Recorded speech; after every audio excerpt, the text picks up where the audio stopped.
Selamat sore semuanya. Assalamualaikum warahmatullahi wabarakatuh.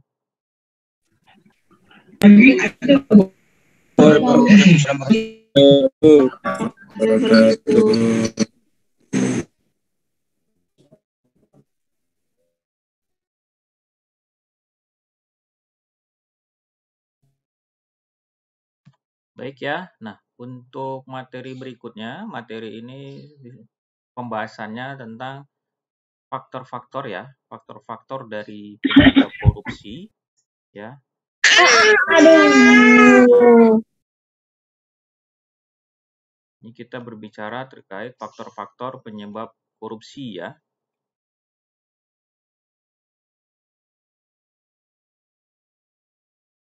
Baik. Nah, secara umum dari faktor penyebab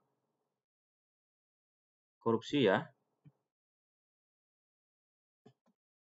itu bisa dibagi menjadi dua ya.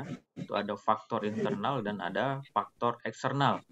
Nah, faktor internal itu penyebabnya datang dari diri pribadi kita ya. Sedangkan eksternalnya ini dari sebab-sebab atau dorongan dari luar ya.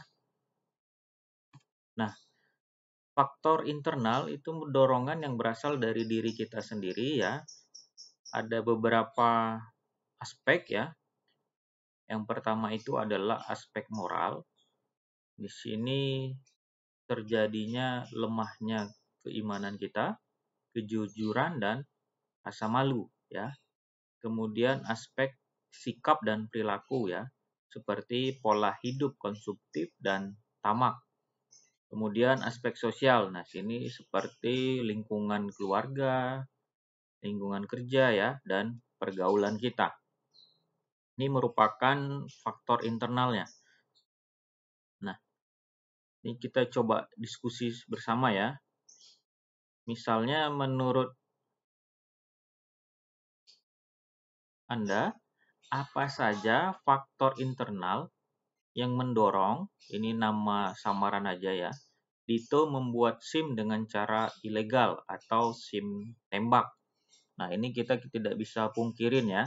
Mungkin ada dari kita yang melakukan ini nggak? Ada nggak? Yang membuat SIM dengan cara ilegal. Ada tidak? SIM A atau SIM B atau SIM C? Ada nggak? Siap, nggak ada Pak. Berarti nggak ada Pak. Mendapatkan SIM-nya dengan cara legal nih semuanya. Siap ya Pak. Baik. Terima kasih nih atas kejujurannya ya. Nah, jadi faktor internal ini bisa apa saja misalnya yang mendorong Dito membuat SIM dengan cara ilegal ya. Ini contohnya. Nah, apa saja misalnya faktor internal tadi apa saja? Nah, di sini dia ya. Adanya aspek moral, kemudian adanya aspek sosial ya. Jadi bisa saja lemah keimanan, kemudian tidak jujur, atau mungkin berkali-kali mengikuti tes ternyata tidak lulus-lulus, ya kan? Kan ada juga yang seperti itu ya. Nah, kemudian kita masuk ke faktor eksternal, ya. Nah, menurut ahli, ya, menurut Robert Merton, korupsi adalah perilaku yang diakibatkan oleh tekanan sosial sehingga menyebabkan terjadinya pelanggaran norma-norma ya. Sedangkan menurut Sarwono, perilaku manusia merupakan hasil dari interaksi antara faktor kepribadian dan faktor lingkungan di mana saling ada keterkaitan ya. Nah, faktor eksternal ini ada berbagai aspek sosialnya dari sisi nilai dan budaya ya. Contohnya misalnya masyarakat lebih menghargai seseorang karena kekayaan yang dimilikinya ya. Kemudian ada anggapan korban atau pihak yang merugi akibat korupsi adalah negara. Nah, padahal kerugian yang diakibatkan oleh korupsi bukan kerugian negara, tetapi kerugian yang terbesar itu dialami oleh masyarakat sendiri. Contohnya misalnya berkurangnya anggaran untuk apa? Untuk pendidikan, untuk kesehatan, kemudian terhambatnya pembangunan. Contohnya banyak jalan-jalan yang tidak terawat, yang berlubang, ya kan? Nah, kemudian masyarakat secara tidak menyadari dirinya terlibat dalam perkara korupsi ya. Jadi kurangnya kesadaran kita untuk korupsi bisa dicegah, maka perlu masyarakat berperan aktif ya. Nah, kemudian dari sisi aspek politis ya.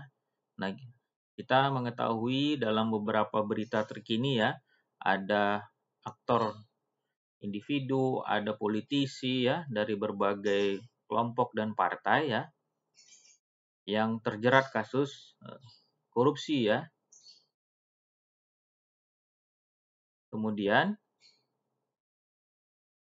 demokrasi ya sering ini dimaknai upaya memperoleh kekuasaan yang berasal dari rakyat, bukan bagaimana mengelola suatu kekuasaan yang dimiliki untuk rakyat ya. Korupsi dalam politik itu muncul ketika terjadi suatu instabilitas politik atau ketika politisinya mempunyai hasrat untuk mempertahankan kekuasaannya ya. Jadi kita sebagai masyarakat merupakan sebagai kontrol sosial terhadap pejabat publik ya, itu merupakan suatu keharusan. Apalagi di sini mahasiswa ya. Nah, jadi wajar ya jika rakyat itu meminta penjelasan dan pertanggungjawaban seorang pejabat publik apabila menyangkut penyalahgunaan kekuasaan ya.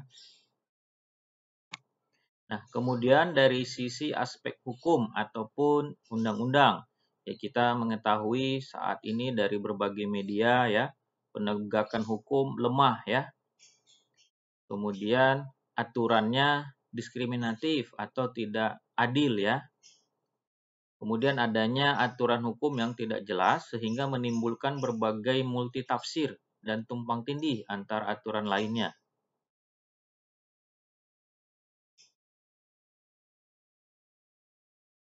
Kemudian kenyataan ya, terjadi yang bukan kenyataan yang hitam putih ya.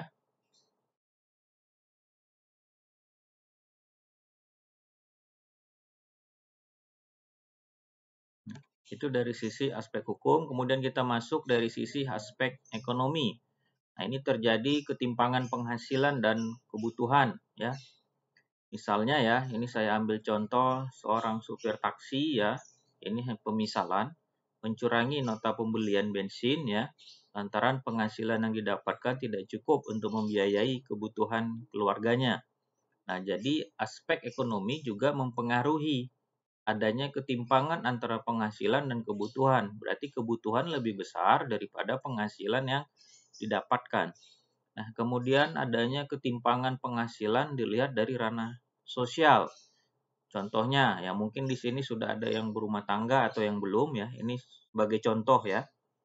Adanya desakan seorang istri kepada suami ya untuk menghasilkan lebih banyak uang agar bisa membeli sejumlah barang ya, dengan harapan agar tidak terjadi ketinggalan dengan teman atau keluarganya. Nah, apalagi seorang istri atau ibu-ibu yang ya kita memahami ada berbagai sosialita ya, yang ibarat kata misalnya temannya beli sesuatu dia juga pengen, jadi mendesak kepada suami.